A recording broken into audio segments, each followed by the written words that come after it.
What's your advice to a young person or to any person where you come across a scan that shows pars defects? You say, well, this doesn't need repair or it's difficult to repair.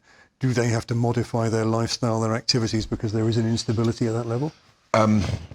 So we had that conversation, and I think I'd want to understand why they had the scan done in the first place, because presumably they had symptoms that necessitated it. But if they were entirely asymptomatic from it, we'd talk about the kind of activities that can make them worse. And you typically see them in cricketers, people who've done a lot of cricket growing up, and in gymnasts.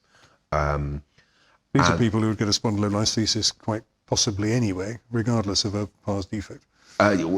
Yes, yeah, quite possibly, yeah. Particularly fast bowlers, I gather, they're quite prone, and trampolinists as well as gymnasts. Yes, yeah, exactly.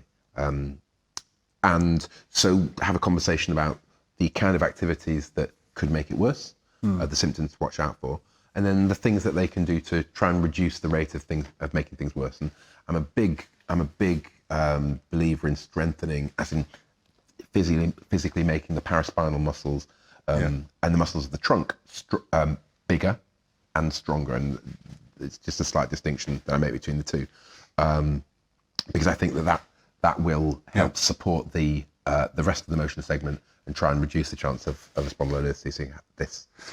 And do you have your own protocol for that, or do you just say to the physios, this is what I want you to do, and they go and do it? So I work with the physios who treat patients. In the military, this is a great opportunity where we can do this, because I went to Sandhurst with several of them, or you've got a personal relationship with them. So some of the sort of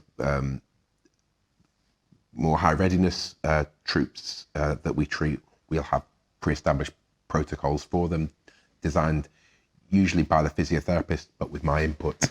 And it will vary depending on whether they've had a discectomy or not entering the annulus because of the risk of rupture, etc., or fusion.